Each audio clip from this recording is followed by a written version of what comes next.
ये स्टार्टेड तो 30 हो रहा है।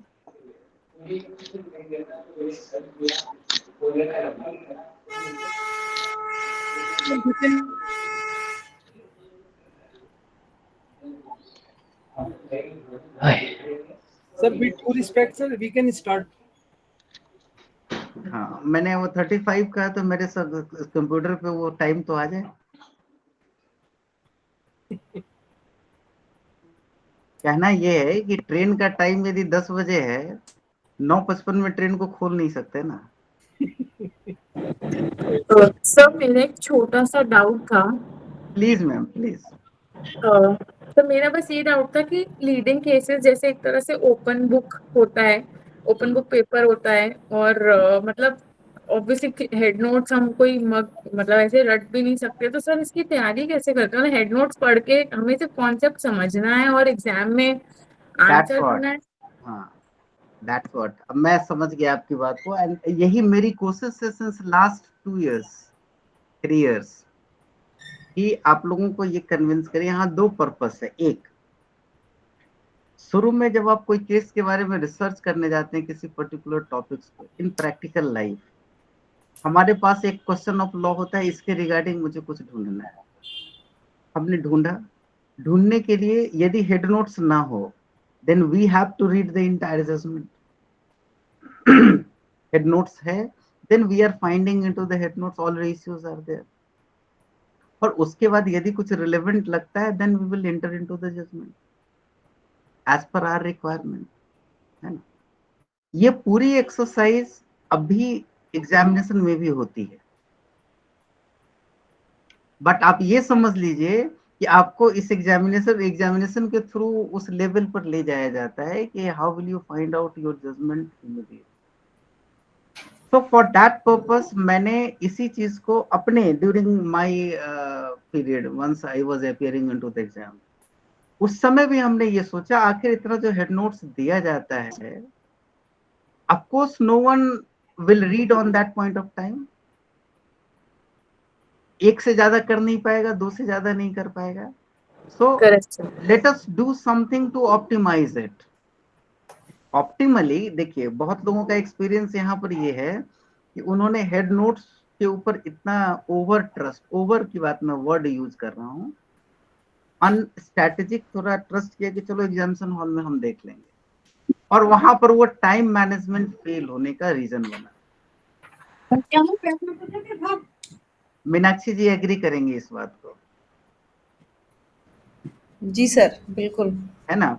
बट मेरा कंसर्न ये है कि बी प्रिपेयर सो मच। इस तरह से आप प्रिपेयर करें, हेड नोट्स को प्रिपेयर करने का अपना आदत डालने कि मिनिमम टाइम में आपको एटलीस्ट वो पता होना चाहिए कि कौन सा पार्ट किस सेगमेंट में है या किस ऑर्डर में, या प्रोबेबल प्लेस उसका कहाँ है, so that optimally with in 1 minute, 1 minute means 60 second, आप उसको लोकेट कर लें।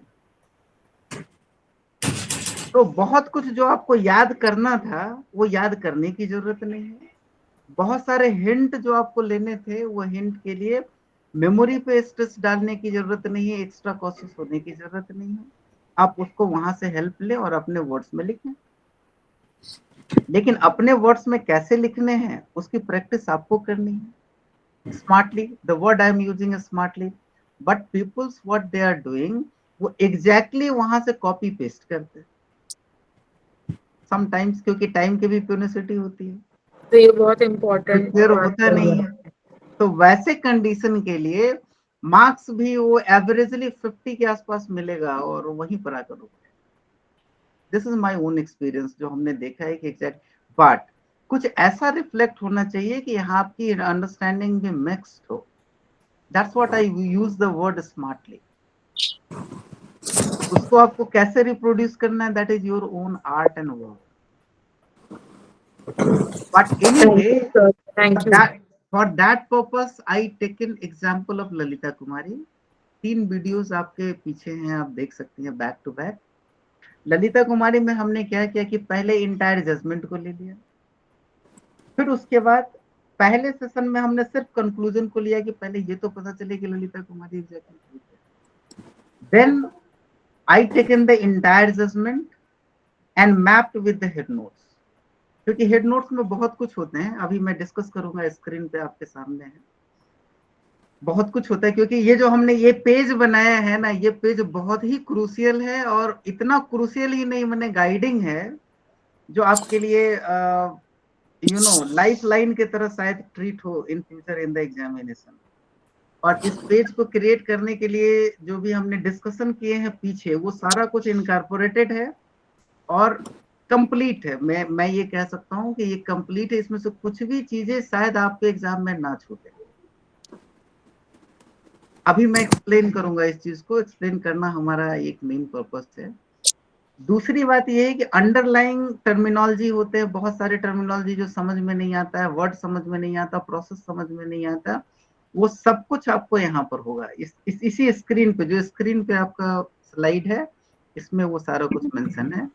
That I'll explain. I'll take around 15 to 20 minutes to explain. It is supported by the back videos. और ultimately लास्ट में ललिता कुमारी में हमने ये देखा कि कैसे आप सिर्फ हेड नोट से ही पूरी की पूरी चीज को समझ पाएंगे। It was not only for the Lalita Kumari. It was the technique what we passed to all of you, so that you can apply that technique for the entire judgment 86. Number 1. Number 2, 86 एक बहुत बड़ा huge number है और उसके judgement भी huge हैं। हर कोई ये कहते हैं कि क्या हेड नोट सफिशिएंट है जजमेंट को पढ़े बिना। मैं ये कहता हूं कि जजमेंट के जितने रेशियो हैं सारे निकाल करके हेड नोट्स पे डाल दिए, कुछ भी नहीं छूटा। So that is why that is important, but we need to understand carefully कि कौन चीज कहाँ पर है। छोटा हो गया है इसका मतलब न्यूज़पेपर तो नहीं है ना। These are the legal terminology, legal word, तो उसके मीनिंग को तो समझना पड़ेगा, और उसको समझने के बाद फिर अपने हिसाब से आपके ब्रेन में सेट करके रखना पड़ेगा। मेमोराइज करने की जरूरत नहीं है, और कुछ याद आ जाए तो उसको इग्नोर करने की भी जरूरत नहीं, but we can use it. But anyway, एक और चीज मुझे अभी स्क्रीन पे दिख रहा है जो मैं आप लोगों को अनाउंस करना चाह रहा हूँ कि at present we are 100+। So congratulations to all of you, but I'm coming to the slides directly. Slides पे आप देखिए, पहला लाइन हमने लिखा है ऊपर में article 141, and this is the article reproduced here. The law declared by the Supreme Court shall be binding on the court of all courts within the territory of India. For that purpose मैंने DD वसु से जो important part है वो article 141 के हमने extract किए। This is the 7 pages, and this 7 pages is already shared into the both groups. और जो दूसरा ग्रुप है it is the supplementary group, क्योंकि ये एक ग्रुप फुल हो चुका है, रिक्वेस्ट अभी भी आ रहे हैं, तो हमने उस ग्रुप में एक अलग ग्रुप कर दिया है। उसमें एक ही आदमी इधर से उधर माइग्रेट करने की जरूरत नहीं है, वो स्पेस बाकी लोगों के लिए रहने दें, और सेम कम्युनिकेशन जो यहाँ हो रहा है वही कम्युनिकेशन वहां होगा। ठीक है, नाउ मैं वापस थोड़ा सा अपने स्लाइड पे आऊं। हमने पूरे कॉन्सेप्ट डेवलप करने के लिए, अंडरस्टैंडिंग डेवलप करने के लिए बहुत कुछ प्रीवियस सेशन में हमने डिस्कस किया, specially for the exam 225। But background में कुछ पॉइंट्स हैं, उसकी क्रिस्टल क्लियरिटी हर एग्जामिनर के ब्रेन में होनी चाहिए, so that they can understand everything very carefully and properly, और कन्वीनियंटली वो समझ लें कि क्या है। तो the point first I written there, the crystal clear understanding required, and in short से CCUR of the core concept. आप अगला CC भी यहाँ एक्सटेंड कर लें, CCUR CC and terminology as under. यदि हम किसी प्रोविजन ऑफ लॉ को पढ़ते हैं तो उसको कैसे पढ़ना चाहिए, जजमेंट का स्ट्रक्चर क्या है और उसको कैसे समझना चाहिए, सिस्टम कैसे वर्क करता है वो इस लाइन पे है, और जजमेंट के अंदर सर्टेन वर्ड्स हैं जो इस लाइन पे। लेट मी नो कि am I clear up to this point or not? यदि हम प्रोविजन ऑफ लॉ की बात करते हैं, यदि कोई भी लॉ के प्रोविजन को हम पढ़ते हैं, आर्टिकल पढ़ते हैं, तो उसमें हमको 3, 4, 5 चीजें ऐसी है जहां पे फोकस रखना चाहिए। यानी सिर्फ हम पढ़ते नहीं है, हम ये कॉन्सेप्ट ढूंढते हैं। What is the sources of this provision of law? Number 1, what is the objective behind it? Objective और इट मे बी ऑब्जेक्टिव्स, और इसके कितने कितने इंग्रेडिएंट्स हैं, और इसका स्कोप एंड एम्बिट क्या है, और इसके कितने कंडीशंस हैं या लिमिटेशंस हैं, कब ये अप्लाई होगा और कब ये अप्लाई नहीं होगा। So this is for the provision of law. For your convenience what I taken, एक प्रोविजन ऑफ लॉ को हमने पिकअप किया और वो है आर्टिकल 141, और इसके ऊपर ये सारा चीज आज हम अप्लाई करने जा रहे हैं। Source is the constitution, otherwise union judiciary, और इसके objectives, ingredients, scope and ambit and conditions, इन सारे एंगल से इस वन लाइनर आर्टिकल को हम लोग एग्जामिन करेंगे, जो इंटायर 86 लीडिंग केसेस का बेस है, excluding all the judgments available on the behalf of Supreme Court. Am I clear up to this point or not? Clear, sir. दूसरा पॉइंट ये है कि यदि हम किसी जजमेंट को देखते हैं, we are talking about judgment and notes, तो जजमेंट में हमने कई बार डिस्कस किया है, वो देखिए इसके स्ट्रक्चर कुछ इस तरह से होते हैं। ब्रीफ फैक्ट्स होते हैं, after that issues and substantial question of law involve होता है। कई बार हमने डेमोन्स्ट्रेट किया है, कई वीडियोस में आप देख सकते हैं, including Lalita Kumari. What is the contention advanced, what is the observation bye the court on fact usually, and then analysis of that particular fact on the at the law, and then reasoning recorded, and this is the law let down in that particular system, and finally the conclusion and direction. Clear है? ये चीज सारे judgements में हमने demonstrate किया। आप ये कह सकते हैं कि हमने इसको आज कंक्लूड किया है कि इसी फॉर्म में, और जब भी आप ये सीट देखें तो आपके सामने ये रिदम आपके सामने हो। जजमेंट में कई चीजें दिखती है, कई बार रिलाइड ऑन, कई बार followed, distinguished, held, discussed, referred to, overruled, deemed overruled. ये एक नया टर्म है, ये आप लोगों ने पहली बार सुना होगा। डीम्ड ओवररूल क्या होता है, ये बहुत इंपॉर्टेंट पार्ट है, वो मैं आपको डिस्कस करूंगा आपके साथ। And finally reference to the larger bench. कई बार ऑर्डर होता है कि रेफरेंस आया और उसकी बेसिस पर ये, even Lalita Kumari was referred to for the 5 judges. और ये बात आपने देखा है जब हम सिस्टम की बात करते हैं, for the purpose of processing the judgement.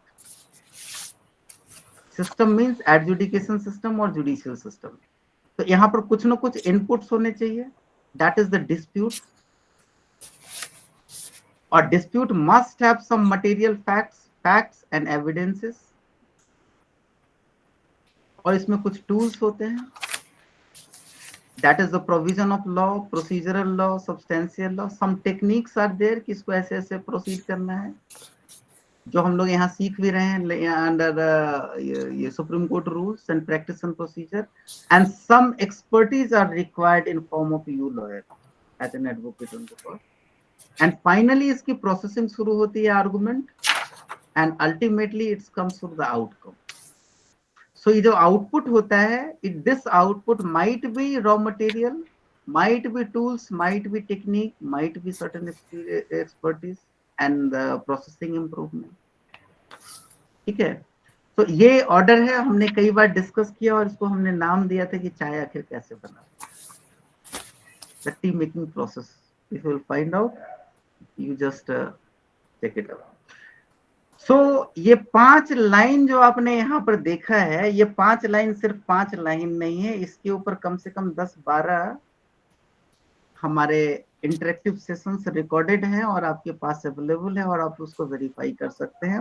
Objective यही है कि आपको ये समझाना है कि ये किस ऑर्डर में कैसे होता है, so that as and when required आप उसको पिकअप करें। फॉर एग्जाम्पल मैं ये बतलाता हूँ, whoever is interested in drafting उनको ये दो चीज जरूर देखना चाहिए कि synopsis and substantial question of law कैसे लिखें। किसी भी जजमेंट से हमको मिल जाएगा।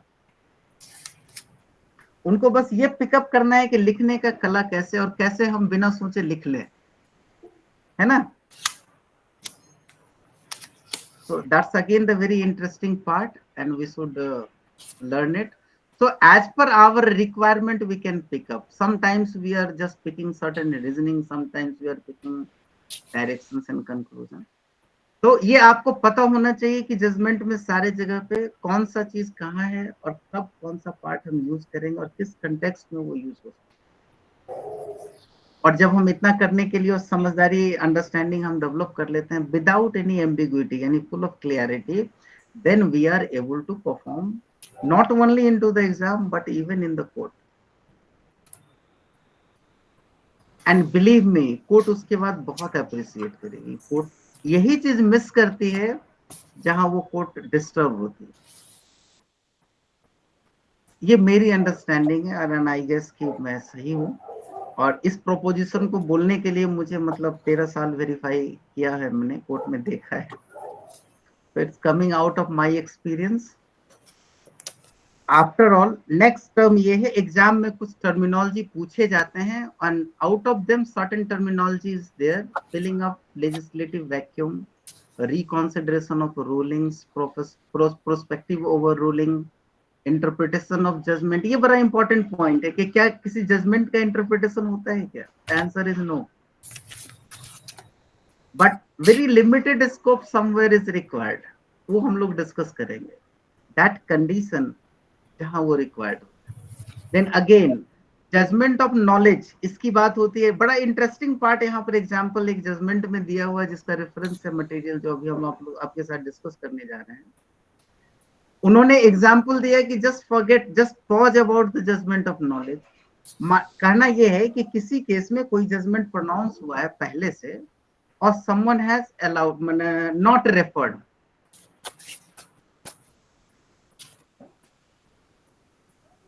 समवन हैज नॉट रेफर्ड, तो कोर्ट के नॉलेज में तो आया नहीं, दोनों पार्टी रेफर नहीं किया, तो कोर्ट क्या करेगी? वो जो जजमेंट है उसके बगैर ही आएगी। तो क्या वो नॉलेज का क्या इंपॉर्टेंस है? नहीं रहे, ऐसा इग्नोरेंस किया जा सकता है? लॉजिक ये है कि keep it pause for a moment और आप ये सोचिए कि यदि कोई जजमेंट ओवर रूल हो जाए तो उसके बारे में ये लॉजिक लगा सकते हैं कि ओवर रूल हो गया था, नहीं पता था इसलिए जजमेंट अच्छा है? नहीं लगा सकते। तो यहाँ कैसे लगा सकते हैं? The same logic is there. So this logic is the very interesting. We will see it again. मैं देखूंगा उसको भी, आपको मैं दिखाऊंगा, डेमोन्स्ट्रेट करूंगा with the certain difference. Next is 6 point is separation of power. ये वर्ड मैं बहुत बार यूज करने जा रहा हूँ, बहुत हाई फ्रीक्वेंसी है और खास करके बेसिक स्ट्रक्चर डॉक्ट्रिन का हिस्सा है। Scope of judicial review, doctrine of merger and doctrine of star decisis, law declared, जो अभी अभी आर्टिकल 141 का एक इंग्रेडिएंट आपको दिख रहा है अंडरलाइन किया हुआ, उसका मतलब ये होता है, एक मतलब छोटा सा हमने यहाँ पर लिखने की कोशिश की है, general principle of law laid down into that particular judgment. अब आप समझिए, थोड़ा सा और मैं आगे करूं 11वें पॉइंट पर, रेशियो डेसेंडाई बहुत ज्यादा कंफ्यूजन लोगों में होता है। इट इज मीनिंग दैट कि there is a reasoning recorded into the judgment. If we are talking about the binding precedent, means underlying principle which is binding. Obiter dicta, this is the unnecessary ratio recorded into the judgment. It should go. What is this per incurium? Per incurium means the carelessness and ignored. Certain principle should be required, but it was ignored. Sub silentio, it was not perceived by the court. It is another example of carelessness. So the obiter dicta, per incurium and sub silentio is basically an exception of a good judgment. And all these three ingredients has to go. This is a bad part of the judgment. It should be overruled or ignored. But in सारे चीजों को मैं अभी अभी discuss करने जा रहा हूँ डीडी बसु के इस कंटेंट के साथ, जहां पर आप एक रफली ये 7 पेज का थोड़ा सा और मैं आपको आगे बढ़ाऊं। यहाँ पर ये देखिए, एक पार्ट यहाँ ये है doctrine of star decisis, clear cut एक शॉर्ट एंड स्वीट डेफिनेशन इनका है। थोड़ा सा और मैं इसको ड्रैग डाउन करूं तो आप यहाँ पर देखेंगे these are the explain regarding star decisis. This is the law declared, which you can find out from here. And here is the judgment 1899. यहाँ पर नीचे रेफरेंस है 1899, मैं नीचे भी दिखाता हूँ आपको. This is the 18. Yes, you can see here 1899. That is here is the Union of India versus Kantilal and so. At para 6 it was discussed. So reference भी आपके सामने है as per your requirement and expertise कि आप कैसे उसको use कर सकते हैं. So this is the another standing. What is, which precedent is the binding precedent? This is also here. I'll go through one by one. पहले मैं आपको एक बार दिखा लो. थोड़ा और आप इस दूसरे पेज पे जाएंगे. वेरी सेलेक्टिव पॉइंट्स हैं जो आपके लिए काम का है. थोड़ा सा और मैं आपको इसको. This is, there is a ratio descendi. Complete definition is there. Even आप देखिए ये दो लाइन है, दो फुल स्टॉप है, उसी में आपको सारी कहानी पता चल जाएगी. The principle of regarding a judgment are well known, full stop. इसको छोड़ दीजिए. दूसरा देखिए, what is binding in terms of article 141 of the constitution is the ratio of the judgment. And what is ratio? The ratio descendi of a judgment is the reason assigned. आप यहाँ पर मैं आपको दिखाऊं, थोड़ा सा underline. What is this? The written there, the reason assigned, isn't it? In support of conclusion. और ये 1916 नंबर पे एक जजमेंट है.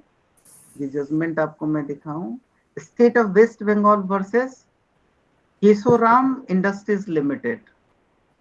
इस पे आप जरा यहाँ देखिए, वहां नीचे उस पे पैरा नंबर 352 AIR 2005 SC 164 और जस्टिस सिन्हा डिसेंडिंग जजमेंट में ये लाइन लिखा है. And this is the point here. What is the ratio decidendi? आगे उसका एक्सप्लेनेशन है. The reasoning of a judgment can be depreciated only upon reading the same in, उसके explanation से, but conclusion वहीं पे है. अब आप आगे थोड़ा और आगे आए तो here is the obiter dicta. Again I am using the box to that. There is obiter dicta. Obiter dicta is an observation by the court on a legal questions suggested by a case before it, but not arising in such a manner as required decision. It is not binding as in precedent because the observation was unnecessary for the decision pronounced by the court. And what I did, I written here ratio descendi, sorry, obiter dicta unnecessary ratio. अब जरा आप देखिए, सिर्फ वो word लिख करके हमने ये रिक्वायर्ड, अननेसेसरी, इन दोनों को लेकर के क्या हमने पूरे स्पिरिट को दो शब्दों में कैप्चर करने की कोशिश की है या नहीं? You people can appreciate it. Here is the obiter dicta.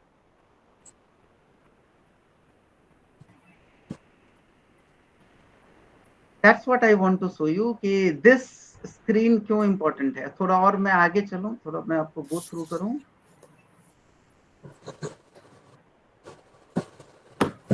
There are n number of instances and elaboration and conditions are there. आप उसको देखेंगे तो समझ आ जाएगा. Here is again the per incurium sub silencio. इसको मैं read out करना चाहता हूँ so that I can till the 3 paragraph. कितना clearly लिखा हुआ है. These doctrines operates as exception to the rule of precedent. opposite, except, contrary we can say. Now exception is the appropriate word. Incuria literal means carelessness. In practice, per incurium appear to mean as per ignorantium. The quotable in law is avoided and ignored if it is required and such of the statutes or binding authority. Per incurium means a decision rendered by ignorium. You can see here.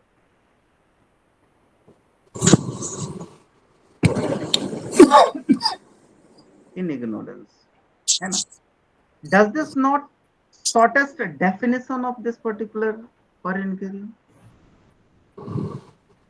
और यदि पूछा जाता है तो ये भी उतना ही award marks fetch करेगा जितना बाकी सारे हैं, और उसको भी छोटा करने का कोशिश मैंने किया है. पता नहीं कितना सटीक है आपके लिए, कितना कन्वीनियंट है, but it is only for your memory of a previous binding decision and its own and so fourth. ये आगे है, मैं बहुत ज्यादा एलोबरेट अभी नहीं करूंगा. Another is regarding the knowledge of the judgment. This is also I taken into them, and there is an illustrative case. एक examples दिया हुआ है.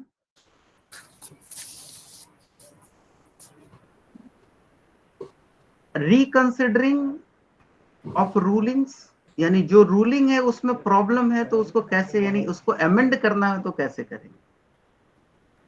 That is the reconsidering of the rulings and through the larger bench. उसका एक process है, तब वो larger bench में जाता है ना. What is that process? Manner of interpretation of judgment. Judgment को इंटरप्रेट कर सकते हैं या नहीं, यदि कर सकते हैं तो किस मैनर में. This is again here for you.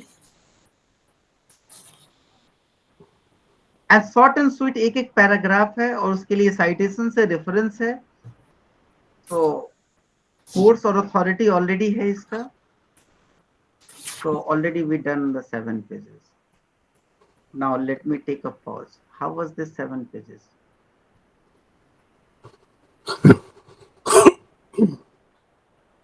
Please confirm me. Yes, sir. कैसा था मैम साहब ये? So wonderfully, sir, describe each and everything. नहीं, इसमें मैंने आपको कुछ भी एक्सप्लेन नहीं किया. मैंने आपके सामने रख दिया है, आपके ग्रुप पे शेयर कर दिया है, और ये आपकी ड्यूटी है कि आप लोग इसको पढ़ें, समझें और अपने हिसाब से यूज करने के लिए इसको प्रिपेयर करें. नंबर 1. एंड उसके बाद जो भी डिफिकल्टी आती है, and I am here to discuss, क्योंकि ये बेसिक कॉन्सेप्ट है, इसको समझना जरूरी है. ठीक है. हमने एक चीज और किया है कि इन सारे चीजों को एक जगह कन्फाइन करके आपके सामने एक स्क्रीन पे ले लिया. आप देखिए वो सारे चीज हैं यहाँ, और इवन हिंट भी कि आपको समझने के बाद यहाँ से आपको पूरा रिकॉल हो जाएगा. So this page is not as usual. It's so scientifically developed. Can say, I can claim it. Now next part is this. There is a huge confusion. See, law जो है, law की बात जो होती है, law formation के कई process हैं. एक प्रॉपर एंड मेन प्रोसेस है लेजिस्लेशन लॉ को डेवलप करता है. समवेयर कॉन्स्टिट्यूशन है हमारे पास, जो कॉन्स्टिट्यूएंट असेंबली के थ्रू आया है.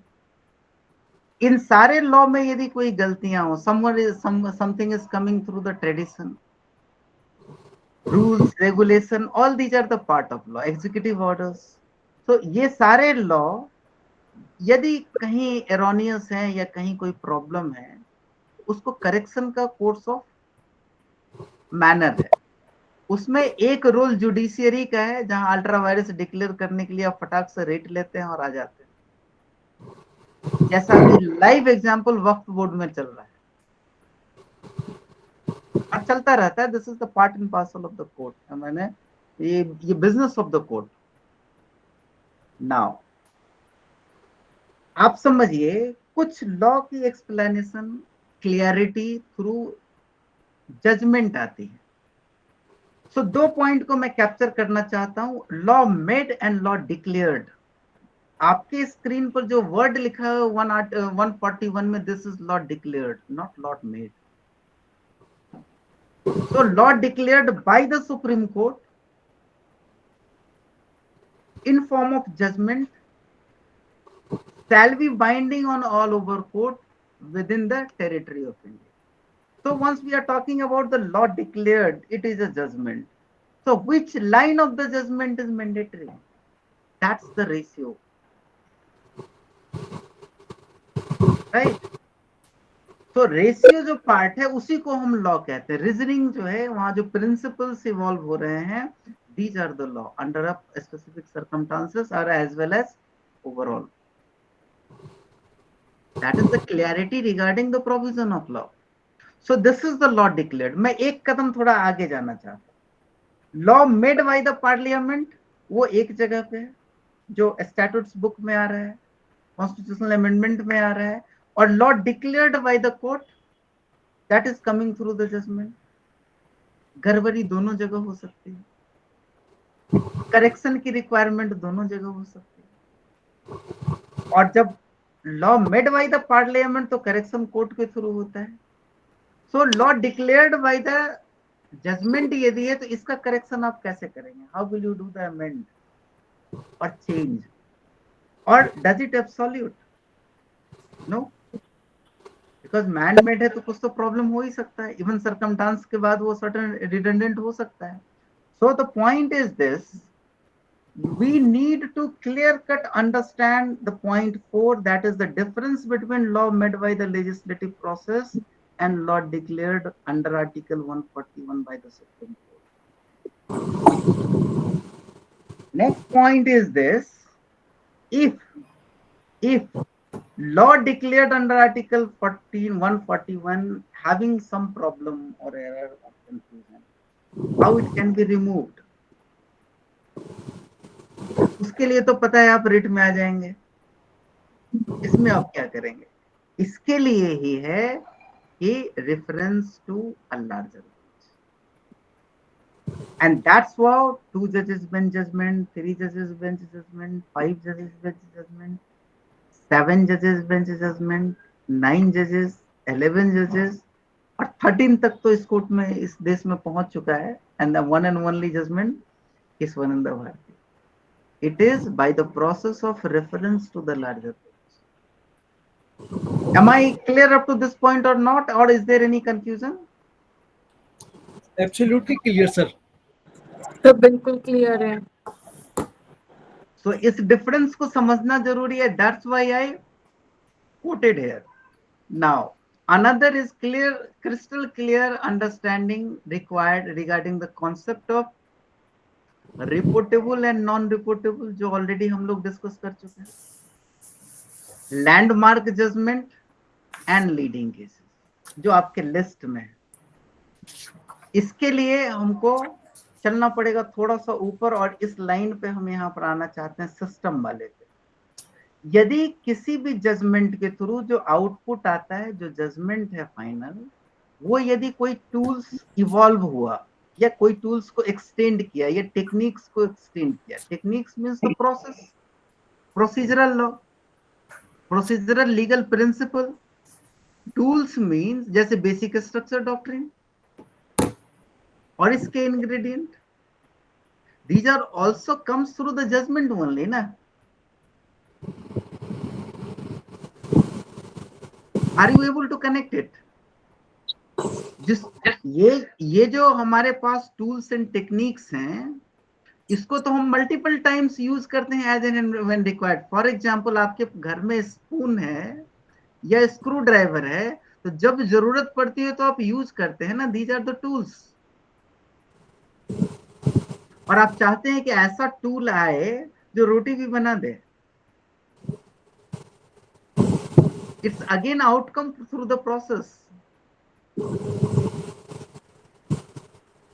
या रिमोट हाथ में आ जाए तो सारा काम वो खुद कर ले. This is another sort of tools. Am I clear up to this point और नॉट? Clear, sir. तो द ड्यू प्रोसेस के मैकेनिज्म है, मनिका गांधी के जजमेंट हैं, और बहुत सारे जजमेंट्स है जहां पर सर्टेन प्रिंसिपल्स इवॉल्व हुए हैं रिगार्डिंग जुरिस्प्रूडेंस की कैसे जजमेंट को या कॉन्स्टिट्यूशन के इंटरप्रिटेशनल प्रिंसिपल्स क्या होने चाहिए, वो सारे principles are called tools and techniques here. That's what I arranged into one page of all these things. Ultimately, you can say the life cycle of judgment processing mechanism, which is the judgment, or even this system. Life cycle इसी system के through part होता है processing का techniques. Am I clear up to this point, or is there any confusion? We can discuss right now.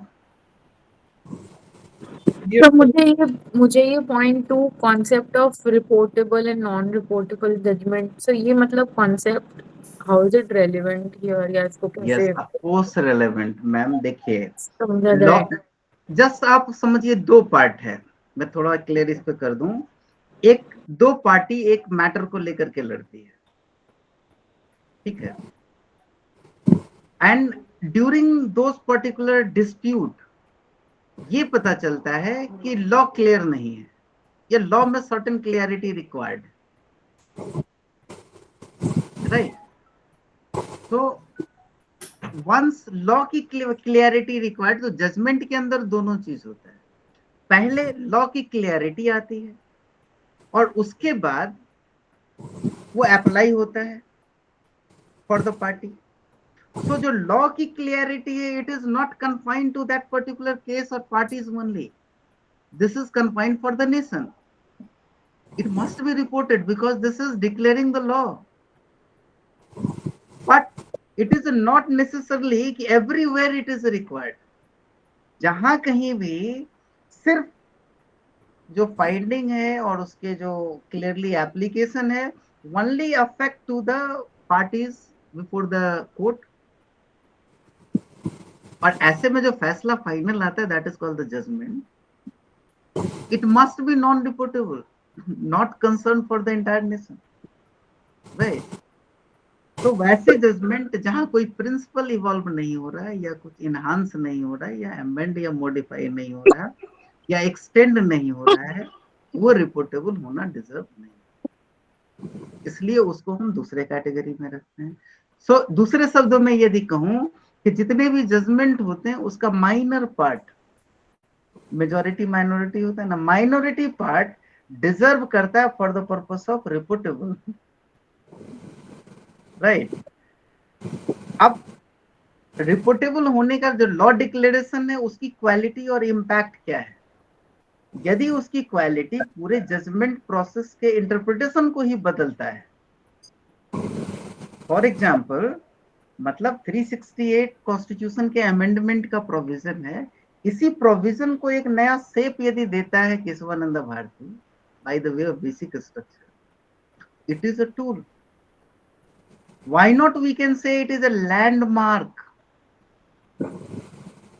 Even the Maneka Gandhi, it is also the landmark.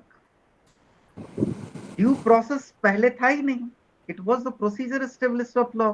आज भी procedure established of law है, लेकिन due process के सारे ingredient इसके साथ combined है, and that is just, fair and reasonable. Just means justified, which is coming through Article 14. That is the, Article 14. 19 is the reasoning, reasonable, and fairness is coming through the principle of natural justice. और इसी तीनों का जो combination है, that is called the due process. We'll discuss, once we will discuss, so Maneka Gandhi will enter into them. And उसके पहले क्या था कि प्रोसीजर एस्टेब्लिश्ड बाय लॉ, जो भी लॉ बन गया इट कांट बी चैलेंज्ड. तो मेरा रिक्वेस्ट है, महेश सर का माइक ऑन है और बहुत डिस्टरबेंस हो रही है. महेश जी प्लीज अगर वो रुकिए मैं Thank- यहाँ, ठीक है, थैंक यू. थैंक यू तो सर. पहले क्या था, जो भी प्रोसेस फॉलो करके लॉ बना वो मानना पड़ेगा. This is the procedure established by law. For example Waqf board आज बना, सीएए अमेंडमेंट आया, कोर्ट में चैलेंज हुआ, कोर्ट में एक ही चीज देखी जाती पहले, 78 से पहले, मनेका गांधी से पहले। और वो ये देखी जाती है कि इसको बनाने के प्रोसीजर फॉलो किए या नहीं। यदि वो प्रोसीजर फॉलो किए हैं तो ये ठीक है, we can not disturb it. आज के डेट में उसके साथ प्रोसीजर तो चेक किए जाएंगे, ये भी चेक किए जाएंगे कि ये फंडामेंटल राइट को तो इन्फ्रिंज नहीं करता, ये प्रिंसिपल ऑफ नेचुरल जस्टिस को तो वायलेट नहीं करता, ये रिजनेबलनेस है या नहीं, जस्टिफाइड है या नहीं। After 78, before that not allowed, right. So obviously ये इंटायर जुरिस्प्रूडेंस का पूरा फेट एंड इंटरप्रिटेशन मैकेनिज्म ही बदल दिया। इवन आप अवनीश कुमार को देख लीजिए, पुलिस आता है और अरेस्ट करके ले जाता था किसी भी मैट्रिमोनियल में। अब अवनीश कुमार एक लॉ पहले से है, so this is the impactful judgment. Why not we can say it a leading case, right? तो सर लैंडमार्क जजमेंट वो हो गई जो फर्स्ट टाइम कोई मैम सब सिर्फ अब आप अपने सेंस से पूछिए, landmark means milestone. Correct. Which one is this? You are self-sufficient to find out, judge it, ठीक है categorize सर। it. ठीक है। इसका हार्ड एंड फास्ट कोई रूल नहीं है, ना ही कोई गाइडलाइंस है, ना ही कुछ हो सकता है। इसको क्रिस्टलाइज करना भी ठीक नहीं है, आपका सेंस जिसको जहां ले जाए। आज के डेट में हमारे पास 86 लीडिंग केसेस है, ये नहीं कहा जाता 86 लैंडमार्क है, या ये लैंडमार्क है और ये लीडिंग है, या ये रिपोर्टेड है। But for your own convenience you can understand this terms cannot be defined, it is depend on their own impact. Just a minute, एक सेकंड मिनट है।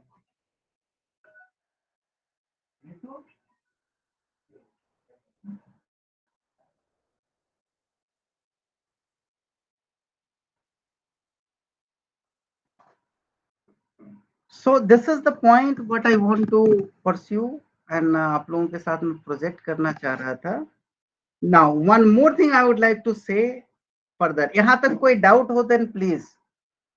सर एक केस का नाम बोला अवनेश कुमार ना अर्नेश कुमार, वो मैं भूल गया सर। संपा जी आपकी आवाज कम आ रही है। सर एक केस का नाम बोला Avnesh Kumar. Yes, it is at what is the list number? Can newly added के लिस्ट में है Arnesh Kumar. Okay sir, thank you sir.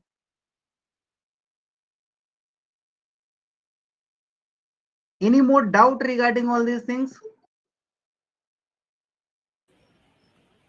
Sir ये वाला सेशन रिकॉर्ड पता नहीं हुआ या नहीं मिस्टर। अरे कोई जरूरत नहीं है इसको रिकॉर्ड करने की सर जितना कॉम्प्लिकेट सर, इतना माइन्यूटली आपने सर इसको डिस्कस करा है, तो मे बी और सर आपने उतने ही केयरफुली सुना है सर, फुल ऑफ कंसंट्रेशन।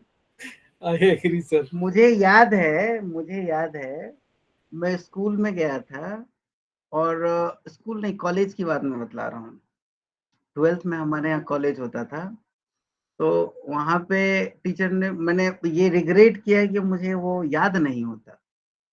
उन्होंने सीधा ये पूछा कि महाभारत देखे हो, वो दोबारा देखे बिना याद रहता है, शोले दोबारा देखे बिना याद रहता है, तो फिर ये क्यों नहीं रह सकता। वो बात मैं आज आपके साथ शेयर कर रहा हूँ। क्वेश्चन रीजन ये है, यदि आप किसी चीज को फुल फोकस कंसंट्रेशन के साथ ऑब्जर्व करते हैं ना, एक बार में आपके दिमाग में आ जाए, और ये मान करके चलिए वो चीज लाइफ में दोबारा नहीं आएगी। क्रिकेट मैच देखते समय कभी आप जाते हैं, कहते हैं कि मुझे अब एक बार देख लिया, अब जरा रिप्ले भी देखूंगा मैं। दैट सॉर्ट ऑफ थिंग, माने ह्यूमन साइकोलॉजी एंड टेंडेंसी है, यदि आपके ब्रेन में दूसरा ऑप्शन है और हाफ हार्टेडली, यानी थोड़ा सा आपके दिल के कोने में कहीं है कि चलो मैं नहीं समझ पाऊंगा, यानी लैक ऑफ कॉन्फिडेंस, अगली बार देख लेंगे, तब certainly it will required for the next time. First time आप फुल ऑफ डेडिकेशन के साथ एक बार बैठ जाइए ना सर। ये मैसेज है और एक शेयरिंग कहानी है, और मैंने अपने आप को बहुत समझाया, और करीब डेकेड्स के बाद, 10 साल के बाद, उस स्कूल वाले इवेंट के बाद मुझे समझ में आया कि नहीं, मूवी देखते समय तो वाकई मैं दोबारा देखने की कोशिश नहीं करता हूँ, मुझे सब कुछ याद रहता है। या पिंकी एंड सावो की कॉमिक्स पढ़ो तो दोबारा पढ़ने की जरूरत नहीं होती। Sorry, Pinki and Chacha Chaudhary. But the interesting part, मतलब moral of the story is this कि all about depend on your focus as well as your confidence.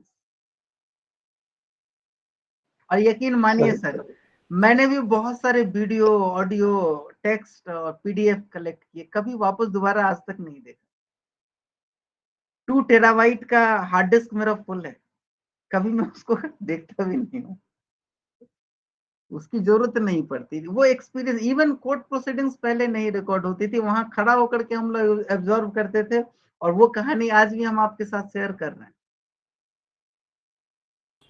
So believe in your self, this is something motivational part. Believe in your self.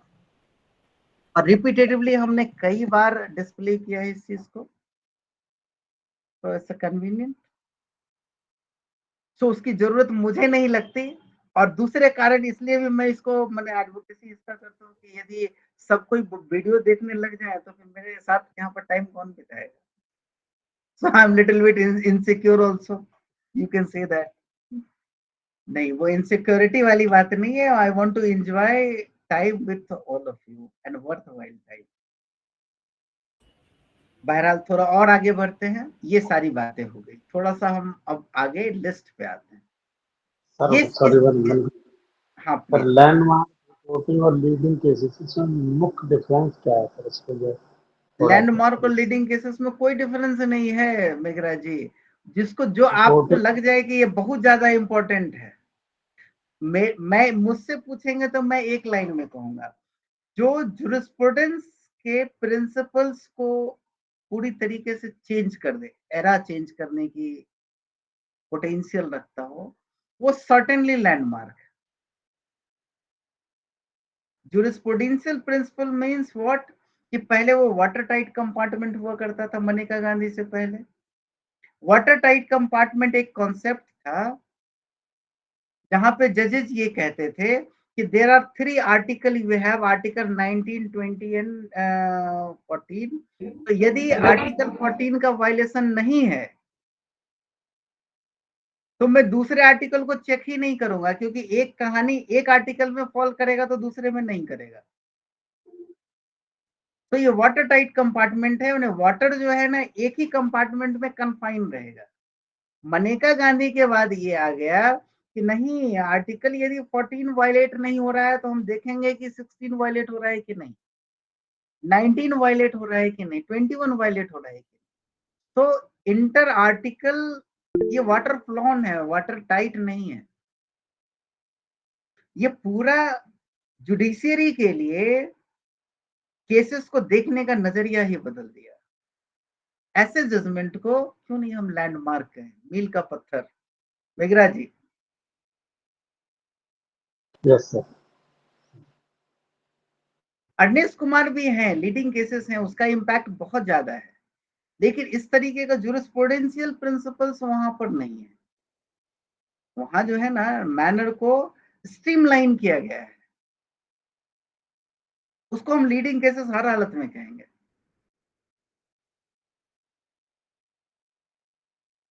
Nikita जी आप बताइए। Yes sir.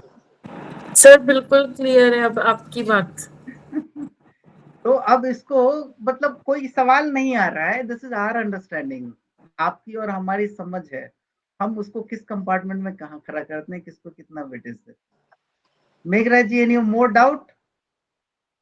No sir. Should we proceed further? Yes sir. चलिए, किसी को भी doubt है then please come, नहीं तो आप लोग ग्रुप में लिखेंगे कि मुझे ये चाहिए, वो चाहिए, वो चाहिए। आई एम श्योर कि जो यहाँ पर अवेलेबल है वो ग्रुप में नहीं लिख रहे हैं, ग्रुप में वो लिख रहे हैं जो यहाँ पे अवेलेबल नहीं है। मैं आगे चलता हूं अगले अगले पॉइंट पे। अब ये देखिए, ये जो जजमेंट हमने कंपाइल किया है, इसको कुछ अलग चीज हमने दी है, थोड़ा सा अलग इफेक्ट दिए हैं, वो इफेक्ट मैं आपको दिखाना चाहता हूँ। सबसे पहले लीडिंग केस नंबर, जो सीरियल नंबर आपके नोटिफिकेशन में, ये एग्जैक्टली वही serial number, number 1 column. Number 2 coram, ये आपके कन्वीनियंस के लिए कि जजमेंट का इंपॉर्टेंस कितना है, और वो जजमेंट का इंपॉर्टेंस 13 जजेस, 7 जजेस, 5 जजेस, 3 जजेस एंड सो फोर्थ आप देख सकते हैं। डॉट्स का मतलब होता है, हमने यहाँ पर लिखा था development of tree structure, that I want to explain. Development of tree structure का मतलब यह है कि एक बेसिक स्ट्रक्चर डॉक्ट्रिन एक्सप्लेन हो गया, अब उसके बाद एक और इंग्रेडिएंट उसके साथ आया, फिर वो दूसरा इंग्रेडिएंट आया, फिर उसके साथ एक और एप्लीकेशन आया, तो एक पेड़ की तरह वो ग्रो कर रहा है। So D for development, O for off, T for tree and S for structure. So ये किस ट्री स्ट्रक्चर में फॉल करेगा वो कोडिंग है। Is there any doubt on that point? No sir. अब आप आइए, उसके बाद हमने लीडिंग केसेस का कॉस्ट टाइटल लिया जो कि शॉर्ट है, और इसीलिए मतलब ये कोरम एंड डॉट्स हैं, ये दोनों बहुत इंपॉर्टेंट पॉइंट हैं, जो मुझे लगा कि इसको इनकारपोरेट करना चाहिए, और देखने के बाद लोगों को समझ में आएगा कि नहीं ये केस किस चीज से रिलेटेड है, और सिर्फ इसी को देख करके आप पता लगाएंगे कि ये केस है कहाँ। And next cause title, date of judgment. Date of judgment भी हमने डाला है, और ये पार्ट INSC का साइटेशन ये स्पेशली हमने ढूंढ करके डाला है, और इवन इंदिरा साहनी का उसका डेवलप नहीं है, वो मिला नहीं मुझे। That's what it is left. This is already there in the list which is the SCR citation, वो आपके सामने यहाँ पर है। And last column is remark. Remark means what, BSD में हमने जैसे देखिए केशवानंद भारती में हमने एक चीज और नोट करने की कोशिश की है, 7:6, है ना। और यहाँ अंदर जाएं तो this is talking about basic structure doctrine, constitutional amendment act 24th, 25th, 26th, 29th and Golaknath and many more, but these are the prime thing. So एक rough idea in one line आपको मिल जाएगा कि ये judgement exactly किस चीज से और इसके अंदर क्या डिस्कस हुआ। Am I clear up to this point or not? Yes, clear. Clear, sir. Does this should be the helpful for your understanding or recalling and all? Yes, sir. Yes, sir. Really helpful, sir. So what I did, of course within short period of time, मतलब 9 को ये notification आया जो हमने ऊपर reference दे रखा है, और 15 तक फाइनल रिलीज आपके सामने आ गया है। ये नीचे वाले स्क्रीन पे थोड़ा सा देख सकते हैं। 14th को, 14th तो with in 7 days I release this things, and this is regarding all this things. यहाँ पर कुछ थोड़े से जैसे JAL, ये एक वर्ड है, ये आर्टिकल के प्रोविजंस हैं, ये सारे आर्टिकल्स यहाँ पर डिस्कस हुए हैं। ये tax refund and unjust enrichment से रिलेटेड है। DOJL जुडिशियल लेजिस्लेचर और उससे रिलेटेड है। कस्टोडियन वायलेंस है। हम लोग टाइम टू टाइम इसको डिकोड करेंगे, क्योंकि हमने बहुत शॉर्ट में बहुत कुछ समाने की कोशिश करने के चक्कर में इतना कुछ शॉर्ट किया गया, बट एनीवे ये आपको समझ में आएगा एग्जैक्टली क्या है। So out of 4 pages this is 365 cases is there, और आपके जितने भी नए केसेस हैं 66, 67 out of 60 these are the election matter and all, सबके लिए हमने यहाँ इनकॉर्पोरेट की किससे related. And after that what I did, एक ही नेचर के क्रिमिनल के कौन कौन से केसेस हैं उसको हमने फिर अगले पॉइंट पे लिया, और ये लिया जो कि बेसिक स्ट्रक्चर डॉक्ट्रिन से जितने भी केसेस है उस सबको एक जगह कलेक्ट किया। थोड़ा और नीचे में करूँ तो आपको दिखाऊं, ये all these are things coming from basic structure doctrine and these are the ratios। उसके जजेस के कोरम में all are the constitution bench judgment, ये सारे लैंडमार्क जजमेंट है। और ये सो बेसिक स्ट्रक्चर डॉक्ट्रिन का डेवलपमेंट किस तरह से ट्रेवल कर रहा हुआ वो आपके सामने है। If you want to expertise into them, these are the cases you can find out. Even the serial number से आप पिकअप कर लीजिए, नया जो ऐड हुआ है 85 वो है, वो भी आपके सामने।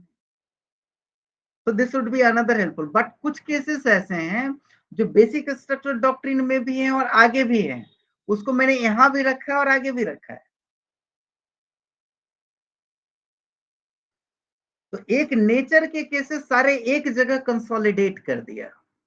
इट वाज टाइम टेकिंग, आपके लिए बहुत टाइम सेविंग था, इसीलिए हमने एक तरफ से इसको कंपाइल करके आपके सामने प्रोड्यूस किया। नाउ नेक्स्ट में थोड़ा सा हम और चलें, तो ये था fundamental human rights and basic human rights, golden triangle and 14, 19 and 21 से रिलेटेड। देखिए इतने सारे केसेस आर्टिकल 20, 19 इससे कंफाइंड है, but certain cases are concerned to the article 16 only, which is talking about the reservation. आपको सिर्फ सीरियल नंबर से pick करके निकालना है। अच्छा रिजर्वेशन मतलब ये हमको देखना है, डिस्कस करना है। कल्चरल एंड एजुकेशनल राइट्स जो कि आर्टिकल 30 से कंफाइन है, ये सारे। So all are the constitutional bench and larger judgment are in page 1 and page 2। You can see that this is page 1। सिर्फ एक 3 जजेस बेंच यहाँ आपको दिखेगा, केएम सिंह 10th शेड्यूल से रिलेटेड है। And we will discuss, once we will discuss basic structure doctrine, meaning basic structure doctrine के सिर्फ इतने तो डिस्कस करने ही करने हैं, इसके अलावा जो कुछ भी है वो भी हम डिस्कस करेंगे। Am I clear up to this point or not? May not necessarily कि एक ही दिन कर ले, 2 सेशन लगेगा, 3 सेशन लगेगा, करेंगे जरूर, लेकिन पूरा करेंगे, छोड़ेंगे नहीं, एम्बिग्यूअस नहीं छोड़ेंगे, क्लियरिटी के साथ समझेंगे और समझेंगे।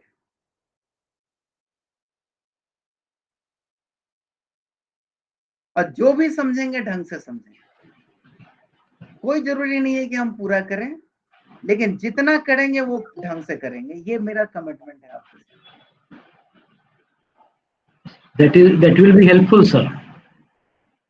समझे? और उसके लिए हमने ये किया है कि पहले छोटा छोटा कर लेते हैं, अंडरस्टैंडिंग का एक लेवल सेटल कर लेते हैं, उसके बाद फाइनली हम लोग लार्जर में एंटर करेंगे और करेंगे। देखिए मैं आपको दिखाऊं, फिर हम जैसे ही आगे मूव करते हैं, these are the fundamental rights, reservation and education, all are the constitution centric. अब आप आगे आइए तो ये टैक्स से रिलेटेड मफतलाल एंड मिनरल्स वाले हैं, जो कि इवन 246 स्टेट एंड सेंटर में टैक्स के को लेकर के डिस्प्यूट रिलेटेड है। 142 AR अंतुले के लिए 3 केसेस हैं, ये 3 वाले हैं। आगे देखिए पीआईएल को आप देखिए, इतने सारे केसेस इनकॉर्पोरेटेड हैं, सब 2-3 जजेस के, एक कॉन्स्टिट्यूशन बेंच। दिख रहा है? तो क्यों नहीं पहले निपटा लें, नंबर भी ज्यादा लगेगा कि हमने इतने कितने हैं। देखिए 1 2 3 4 5 6 7 8 9 10 11 12। ऑफ कोर्स यहाँ पे तो माइनॉरिटी भी मेजोरिटी भी तो नहीं रहेगा ना सर, रहा भी तो बहुत छोटा सा, ये तो गिनती बड़े आराम से पूरी हो जाएगी। थोड़ा और आगे चलें तो आपको दिखेगा criminal law, commercial law, IBC. थोड़ा और आगे चलें तो आपको ट्राइब्यूनलाइजेशन दिखेगा, आर्बिट्रेशन है, सर्विस ज्यूरिस्प्रूडेंस है, लैंड एक्विजिशन है, इलेक्शन लॉ एंड अदर है, अनफिनिश है, कहानी खत्म है। लेकिन आप एक चीज और नोटिस कीजिए, 21 केसेस 22 केसेस शायद एडिशनल हुए हैं। किस सेगमेंट में उन्होंने ऐड किया? पहले कितने थे? 64 थे ना सर, अब 86 है, 22 एडिशन है। तो जो भी नंबर 64 के बाद है वो एडिशन है। अब देखिए कि कहां कहां एडिशन हुआ, इसी लास्ट पेज पे देखिए 64 यहां ऐड हो गया ट्राइब्यूनल पे, इसमें आर्बिट्रेशन में 2 ऐड हो गया 75 एंड 76, 79 एंड 80 ऐड हो गया सर्विस लॉ में, जो पहले एक था अब 3 है। यहाँ एक 81 ऐड हो गया, इसमें कोई भी ऐड नहीं है सिविल वाले में, इसमें दोनों नए हैं इलेक्शन लॉ में।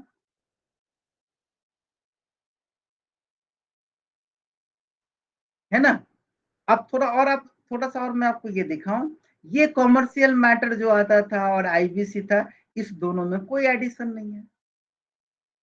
बट क्रिमिनल में यहाँ 4 केसेस ऐड हुए, सॉरी, ये 60, 66, 68, 69 और 70।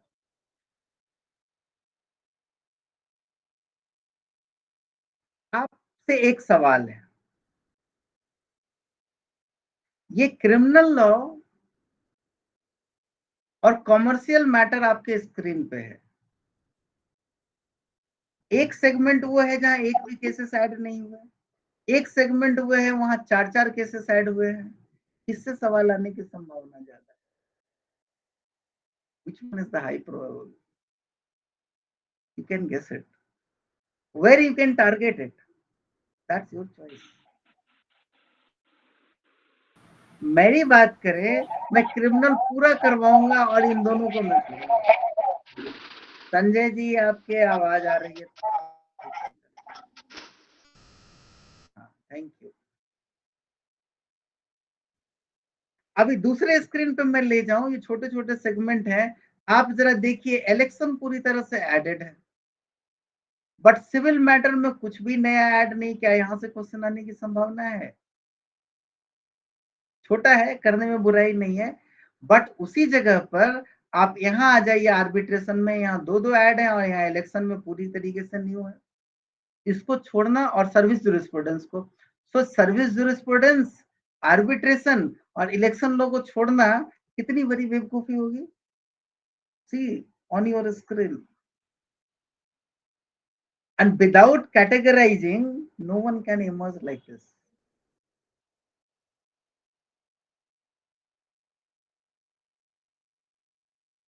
तो आज की मीटिंग को यहीं खत्म करते हैं इस स्लाइड के साथ, ये लास्ट था, बाकी आपके लिए छोड़ते हैं। But before that let us do some announcement. आपके ग्रुप पे हमने leading cases part 1, leading cases part 2 करके हमने दिया था। ये स्टैंड टर्मिनेटेड, मैं ग्रुप पे ही भेज दूंगा कि ये कैंसिल है, और फाइनली 2 तारीख से अगला सेशन होगा because of certain emergency and unavoidable reason and travelling across various city in the country. So 30 तारीख तक मेरा मूवमेंट है बहुत ही रिग्रेसली, इवन सुप्रीम कोर्ट से भी मैं रहूंगा बाहर। तो इस पॉइंट पे मैं कनेक्ट कल से ही तो कल की भी मीटिंग अमरनाथ जी नहीं होगी। बट एनीवे ये बताइए ये कैसा लगा? कल मैं कोर्ट में तो रहूंगा, लेकिन इस मीटिंग को अटेंड करना थोड़ा सा मुश्किल है। हाँ, तो हमारे मित्र हैं, हम तो आपको पकड़ ही लेंगे। हाँ तो बिल्कुल बिल्कुल।